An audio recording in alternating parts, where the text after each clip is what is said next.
الحمد للہ رب العالمین والصلاة والسلام علی الانبیاء والمرسلین اعوذ باللہ من الشیطان الرجیم بسم اللہ الرحمن الرحیم رب اشرح لی صدری ویسر لی امری واحلل عقدۃ من لسانی یفقہوا قولی واجعل لی وزیرا من اہلی۔ محترم سامعین، السلام علیکم ورحمۃ اللہ وبرکاتہ۔ الحمدللہ، قرآن پاک کا مطالعہ ہمارا جاری ہے۔ سورہ آل عمران کی آیت نمبر 74 تک ہم پڑھ چکے ہیں۔ آج انشاءاللہ آیت نمبر 75، 76 اور 77 پڑھیں گے۔ اعوذ باللہ من الشیطان الرجیم، بسم اللہ الرحمن الرحیم۔ ومن اہل الکتاب من ان تأمنہ بقنطار یؤدہ الیک۔ اور ان اہل کتاب میں سے کچھ ایسے لوگ بھی ہیں کہ جن کے پاس تم ایک ڈھیر کو ان کے پاس امانت رکھ دو تو تمہارے پاس واپس لوٹائیں گے۔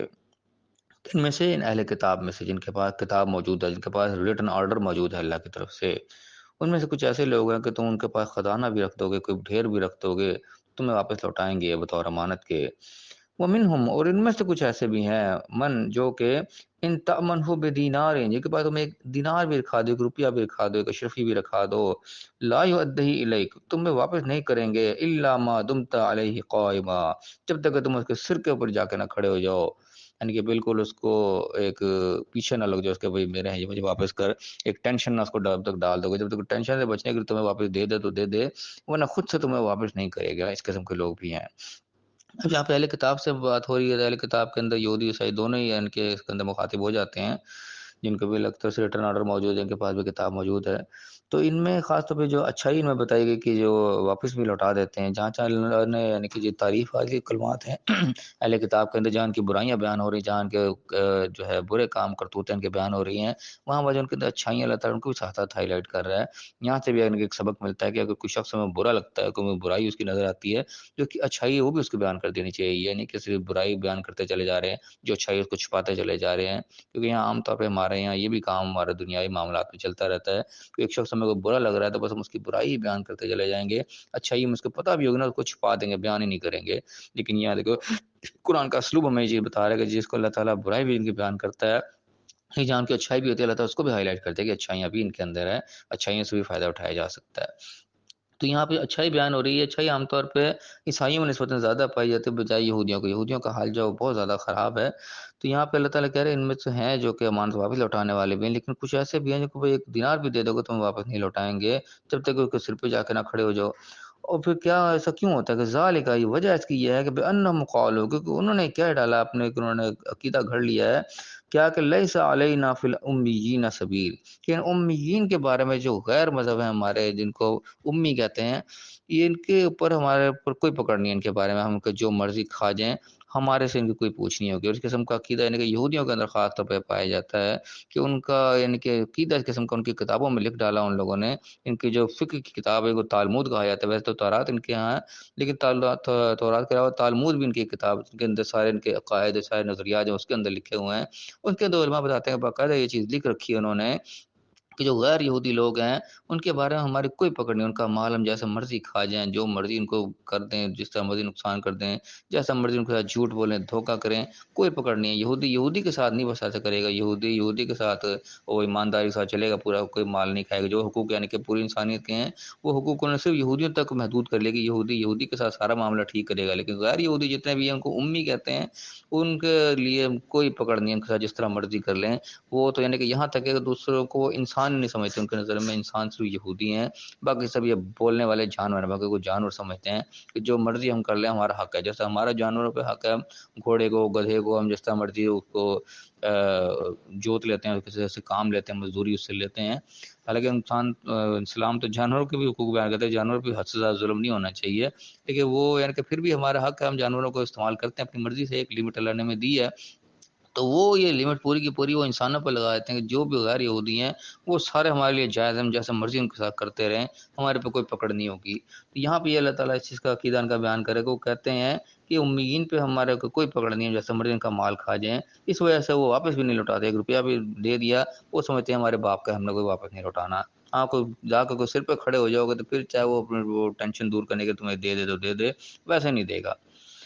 فرمایا وَيَقُولُونَ عَلَى اللَّهِ الْكَذِبَ، اور اللہ کے اوپر جھوٹ باندھتے ہیں، ہم یعلمون وہ کچھ جانتے ہیں، یعنی یہ بات انہوں نے اللہ کی طرف منسوب کر رکھی ہے کیونکہ اللہ نے ہمیں یہ حق دے دیا ہے، کہتے ہیں ہم اللہ کے بیٹے ہیں، اللہ ہمیں بہت محبت کرتا ہے، انہوں نے اللہ کے حق کو منسوب کر دیا کہ اللہ نے ہمیں اختیار دے دیا، جس سے اللہ تعالیٰ نے جانور ہمارے تابع کر دیے ہیں، اس طرح وہ سمجھتے ہیں کہ پورے سارے غیر یہودی بس ہمارے تابع ہو گئے ہیں، ہم جیسے مرضی ان کو لوٹ کھسوٹ کر لیں، ہم پہ کوئی پکڑنی ہوگی، اس چیز کو اللہ کی طرف منسوب کرتے ہیں کہ اللہ نے ہمیں حق دیا ہے یہ، اللہ تعالیٰ کہہ رہے ہیں اللہ کا وہ جھوٹ باندھتے ہیں اور وہ جانتے ہیں اس چیز کو۔ اللہ تعالیٰ کا جو اصل قانون ہے وہ تو تورات کے اندر اللہ تعالیٰ نے جو سارے دیے ہیں، اصل دین تو وہی ہے جو اسلام کا یہ قانون ہے، اصل میں وہی ہے جو اللہ کے پیغمبر لے کے آئے۔ اللہ کے پیغمبر کبھی کوئی ایسا کوئی ظلم پر مبنی دین نہیں دے کے گئے،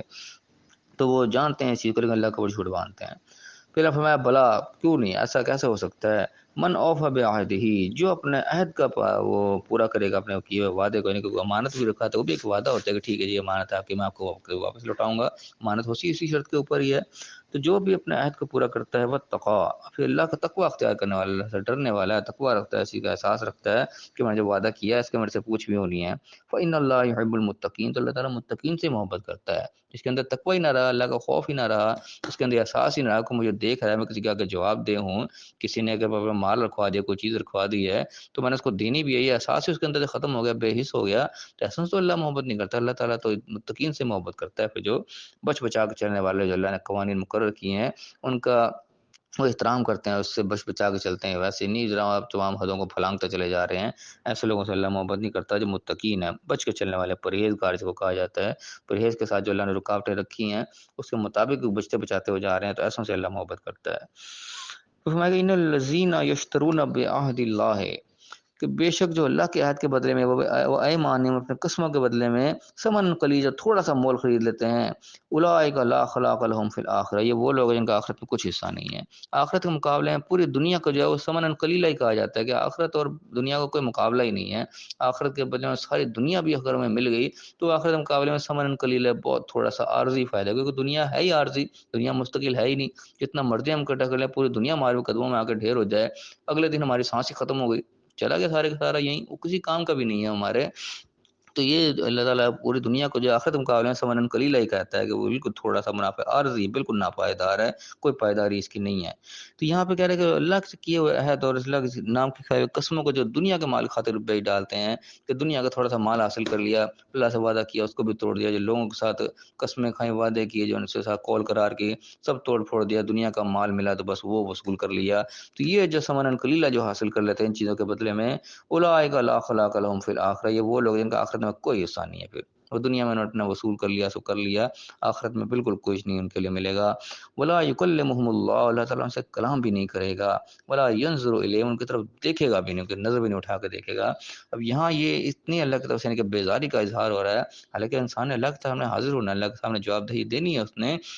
لیکن یہاں اس قسم کی بات ہو رہی ہے جیسے کہ انسان کسی کو دھتکار نہیں دیتا، دنیا میں کسی سے نفرت کا اظہار کرتے ہیں، ہم کہتے ہیں کہ یار اس کو میں تھوکنا ہی پسند نہیں کرتا، اس قسم کی ہوتا ہے نا، انسان کرتا ہے اپنے غصے کا کہ اس کے اوپر میں تھوک بھی دوں، یہ بھی میں سمجھتا ہوں میں اپنا تھوک ہی ضائع کروں گا، اس قدر گر گیا ہے کہ میں تھوکنا ہی پسند نہیں کرتا، انسان بالکل اس کو نظر سے گرا دیتا ہے۔ تو یہاں ایسی بات نظر آتی ہے کہ اللہ تعالیٰ کہہ رہا ہے کہ اللہ تعالیٰ سے کلام بھی نہیں کرے گا، اللہ کے سامنے انسان نے حاضر ہونا ہے نا، تو معلوم ہوتا ہے جیسے انسان کو اللہ تعالیٰ سے کوئی بندے کو کسی اور کے حوالے کر دے گا، لے تو جان سے کر رہے حساب کتاب، جیسے پتہ نہیں کسی فرشتے کی ڈیوٹی لگا دے، کوئی بھی لگا دے کہ یہ دنیا کا جو معاملہ ہے کے ساتھ کسی نے لین دین کرنا ہے، یہ دے کے اس کو فارغ کرو، کو اٹھا کے پھینکو دوزخ کے اندر، میں ایسے بات بھی نہیں کرنا چاہتا، اتنا میرے نظر میں گرا ہوا ہے، اللہ اس کے ساتھ دیکھنا بھی نہیں چاہتا کہ دور کرو میری نظروں سے، بس خود ہی کر کر آگے اس کو ڈال دو پیچھے، یوں محسوس ہوتا ہے کہ اللہ تعالیٰ اتنے یہاں پہ بیزاری کا اظہار کر رہا ہے ایسے شخص سے جس نے دنیا کو سارا کچھ سمجھ لیا، آخر میں اس کے لیے کوئی حصہ نہیں، اللہ کہہ رہا ہے ولا یکلمہم اللہ، اللہ سے کلام بھی نہیں کرے گا، بات بھی نہیں کرے گا، اس سے پوچھنا بھی گوارا نہیں کرے گا، بتا تو نے کیوں کیا، اس لائق بھی نہیں ہوگا کہ اللہ سے پوچھ ہی لے، اس کو معلوم ہوتا ہے کسی اور کے حوالے کر دے گا، تم جانو اس کو اٹھا کے پھینکو میری نظر سے دور کرو،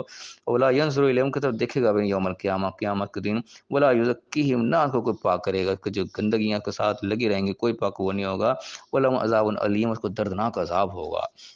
یعنی اللہ نے ایسا شخص کے بارے میں فیصلہ سنا دیا کہ اللہ اس کے شخص کو بولنا اس سے پسند نہیں کرے گا، خود دیکھنا بھی پسند نہیں کرے گا، دور سے دھتکار دیا جائے گا، پرے کرو اس کو، بس ٹھیک ہے حساب کتاب کرو، خدا کے پھینکو اس کو عذاب علیم دردناک عذاب میں اس کو پھینک دو۔ کتنا یعنی کہ وہ انتہائی انسان کے لیے وہ شرمندگی کا مقام ہوگا، انسان کے لیے ڈوب مرنے کا مقام ہوگا، کہ بالکل جو سارے سب نے اللہ کے سامنے حاضر ہونا ہے، وہ ایسا شخص اللہ کے سامنے حاضر ہونے کا بھی شرف نہیں حاصل کر سکے گا، اللہ تعالیٰ نہ اس سے بات کرے گا نہ اس کو دیکھے گا، وہ دور سے وہ گویا کہ اپنا حساب کتاب دلوا کے جو کسی کو دنیا میں اس نے کھایا ہوگا، کھا پی کے دے کے جو